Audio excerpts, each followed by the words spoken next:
बुजुर्गण, माताएं, बहनें, युवा साथियों, भाषण तो आपको देना नहीं है क्योंकि आप तो कांग्रेस के कार्यकर्ता हो। आपको भाषण नहीं देना है, आपको बस इतना समझाना है बस भर है कि आपको जनता के बीच में जाके क्या कहना है, जनता के बीच में आपको जाके क्या संदेश देना है। पहला संदेश जो आपको देना है वो ये देना है कि किस तरीके से भारतीय जनता पार्टी भारतीय संविधान का और देश का गला घोट रही है। हाँ, आपको जनता को ध्यान दिलाना है कि उनके वोट की कीमत क्या है। आपको जनता को ध्यान दिलाना है कि आपके वोट की कीमत को भारतीय जनता पार्टी किस तरीके से खत्म कर रही है। आज भी भारतीय जनता पार्टी सर्वे में यह दिखाने का प्रयास कर रही है कि कांग्रेस की और भाजपा की लड़ाई बराबर की है, और बराबर की लड़ाई में भी कह रहे हैं कि अगर 2-4 सीटें आसपास हुई तो हम फिर से 2020 का करके अपनी सरकार बना लेंगे। जनता को आपको ये बताना है कि अगर इस तरीके से भारतीय जनता पार्टी इस मत में रही कि उसमें इतनी ताकत है कि वो जनता के दिए हुए मत को, जनता के दिए हुए रिजल्ट को बदलने की अगर शक्ति रखती है और ये दम भरती है, तो यह आपके वोट का सम्मान है, आपके वोट का मान मर्यादा का हनन है। अगर आप चौपाले नहीं लगाएंगे, कभी भी कोई प्रत्याशी गांव-गांव जाकर वोट नहीं मांगेगा। जो चुनाव जीत जाएगा उसको बड़ा बड़ा पूंजीपति खरीदकर अपने साथ बैठा लेगा और उसकी सरकार बना लेगा। ये जनता को आपको जाके समझाना है, आपको समझाना है कि किस तरीके से देश भर में नफरत, आपको ये बताना है किस तरीके से देश का एक हमारी बहनों को नंगा करके घुमाया जा रहा है। सरेआम वीडियो वायरल हो रहे हैं, लेकिन देश का माननीय जो प्रधानमंत्री है वो चुप बैठा रहता है। मध्य प्रदेश का मुख्यमंत्री अपने आप को मामा कहलवाता है, लेकिन सबसे ज्यादा अगर महिलाओं पे अपराध पूरे देश में अगर कहीं है तो कि मध्य प्रदेश में है। ये बात आपको जाके लोगों को समझानी है, आपको जाके ये बात बतानी है, आपको बताना है कि कांग्रेस पार्टी अगर आएगी तो जो 3.5 लाख करोड़ का कर्जा मध्य प्रदेश सरकार पे चढ़ा हुआ है, जो आर्थिक स्थिति मध्य प्रदेश सरकार की गड़बड़ाई हुई है, माननीय कमलनाथ जी के नेतृत्व में आशाओं का नया सवेरा उगेगा और मध्य प्रदेश में एक बार फिर से निवेश की बौछार आएगी, निवेश की फुहार पड़ेगी और मध्य प्रदेश समृद्धि की राह पर चलेगा। आपको बताना है कि मध्य प्रदेश सरकार ने यह वादा कर दिया है, ये वचन दे दिया है, ये गारंटी दे दी है कि आपके बच्चों की शिक्षा में कोई कमी नहीं आएगी। पढ़ो पढ़ाओ योजना के तहत 1 से 8वीं क्लास तक के आपके बच्चों को प्रत्येक माह 500 रुपए, 9वीं 10वीं कक्षा के छात्रों को प्रत्येक माह 1000 रुपए और 11वीं 12वीं कक्षा के छात्र छात्राओं को प्रत्येक माह 1500 रुपए। आपको बताना है कि अब आपको बच्चे की फीस की टेंशन नहीं लेनी है, बच्चे के ट्यूशन की टेंशन नहीं लेनी है, बच्चे की यूनिफॉर्म की, कॉपी किताब की टेंशन अब घर वालों को नहीं लेनी है और अपने बच्चों को खुद पढ़ाना है और पढ़ाकर नौकरी के लिए भी कमलनाथ जी ने वादा कर दिया है, ये वचन दे दिया है कि मध्य प्रदेश में 2 लाख भर्तियां सरकारी युवाओं को दी जाएंगी। आपको बताना है कि महिलाओं को 1500 रुपए प्रतिमाह मिलने जा रहे हैं और उसके लिए कोई फॉर्म नहीं भरा जाएगा। 18 साल से ऊपर की हर महिला को 1500 रुपए मिलेंगे। आपको ऑप्शन है, उसको 500 रुपए का सिलेंडर मिलेगा, 700 रुपए सरकार अपनी जेब से भरेगी, आपको नहीं देना पड़ेगा। आपको बताना है कि 100 रुपए में यूनिट मिलेगी फ्री और 200 रुपए यूनिट मिलेगी। हाँ, किसानों को बताना है कि 5 हॉर्स पावर तक की मोटर का जो बिल है वो फ्री है और 10 हॉर्स पावर की मोटर का जो बिल है वो आधा है। आपको बताना है कि आपको खाद मिलेगी, डीएपी मिलेगी, भत्ता मिलेगा।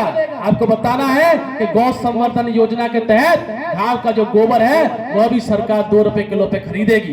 ये जो सरकार आने वाली है, हमारी जो सरकार आने वाली है माननीय कमलनाथ जी के नेतृत्व में, उसमें हर वर्ग का ख्याल रखा गया है। चर्चा चल रही है ओबीसी की चर्चा की जो सामाजिक व्यवस्था है वो कोई 1 दिन की 2 दिन की पूरा व्यवस्था नहीं है, बल्कि हजारों वर्ष की व्यवस्था है। सामाजिक परिवर्तन 1 दिन में 1 रात में नहीं आ सकता, सामाजिक परिवर्तन एक सतत प्रक्रिया है और तो प्रदेश की सरकार ओबीसी की जनगणना कराएगी और पता चलेगा कि किसकी कितनी जनसंख्या है, किसकी के पास कितने संसाधन हैं, और जब ये तय हो जाएगा, जब ये पता चल जाएगा, तो धीरे धीरे सभी वर्गों को उनके अनुपात के हिसाब से उनका जो सम्मान है वो भी मिलना चालू हो जाएगा। लेकिन ये तब होगा जब आप कांग्रेस पार्टी को सहयोग देंगे। ये तब होगा जब आप कांग्रेस पार्टी को सत्ता में लेकर आएंगे। इसलिए आप लोग कमर कस लीजिए, किसी भी बहकावे में नहीं आ रहा है। मैं 5 साल से क्षेत्र में लगातार घूम रहा हूं, आप सब लोग से होने के बावजूद भी उनका जो आचरण है वो बहुत कोमल और बहुत सौम्य है। मैं अपने समाज के लोगों से, वंचित समाज के लोगों से भी ये निवेदन करना चाहता हूं कि साथियों, आज आप कंवर साहब घनश्याम जी का पूरा साथ दो और माननीय कंवर घनश्याम सिंह जी भी जब 4-5 महीने के बाद लोकसभा में चुनाव होगा और अनुसूचित जाति की सीट है तो ये सेवड़ा की सीट जितने वोटों से जीतेगी उतने ही वोटों से लोकसभा में भी हम लोग जीत के जाएंगे। आपका भी जनप्रतिनिधि संसद में पहुंचेगा।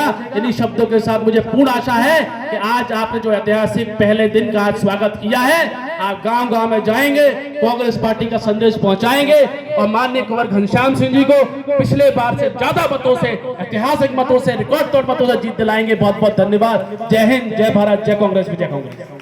सब इस प्रांगण में बैठने की कृपा करें और ये आप लोगों के बीच में ये अपील के लिए ये मंच सजाई गई है, जिस पर हमारे आदरणीय विधायक जी महोदय कुंवर साहब आप लोगों से आगे की चुनाव की रणनीति एवं अपनी ओर से अपील करेंगे।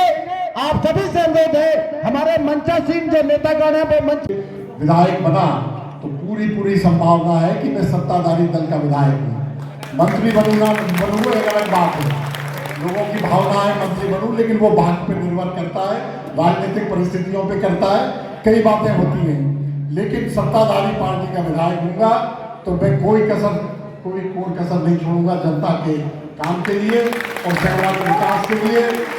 और भ्रष्टाचार, भ्रष्ट अधिकारियों को भगाना, भ्रष्टाचार मिटाना, ये मेरी पहली प्राथमिकता रहेगी। पूरी ताकत इसमें लगा दूंगा कि आम जनता को ठगा ना जाए।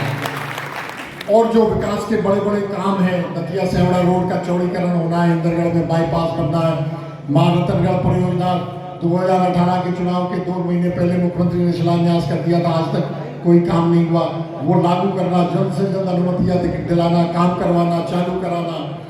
और बिजली के भी कई sub station, high power station बनने हैं, ये सब मेरी प्राथमिकता में है, ये मैं करूंगा। इंदरगढ़ में औद्योगिक क्षेत्र निर्मित हो, कृषि पर आधारित सेवड़ा पर्यटन क्षेत्र के रूप में विकसित हो, इस तरह से लोगों को रोजगार मिले, ये सब मैं करूंगा। और सबसे प्रमुख बात, मैं कार्यकर्ताओं का पूरा ख्याल रखूंगा, उनका पूरा मान सम्मान रहेगा। हमारी सरकार में ये मेरा पूरा वादा है। इसी के साथ आप सबको धन्यवाद। आपके हाथ में चुनाव है, 5 साल हमारी पार्टी ने अच्छे कार्यक्रम बनाए और मैंने स्वयं ने 5 साल विधायक के रूप में मेहनत की और उसके बाद पार्टी ने अपना काम कर दिया, मुझको आपके पास भेज दिया। अब आगे का काम आपको करना है, आपकी जिम्मेदारी है। इसी के साथ साथ बहुत बहुत धन्यवाद। जय हिंद।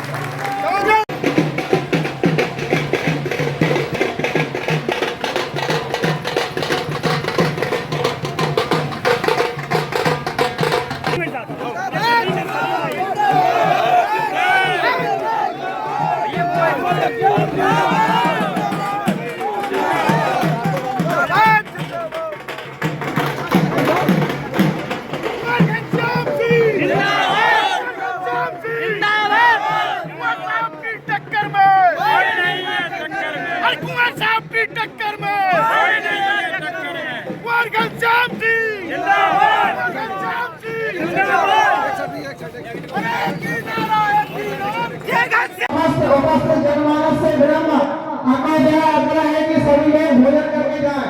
कोई भी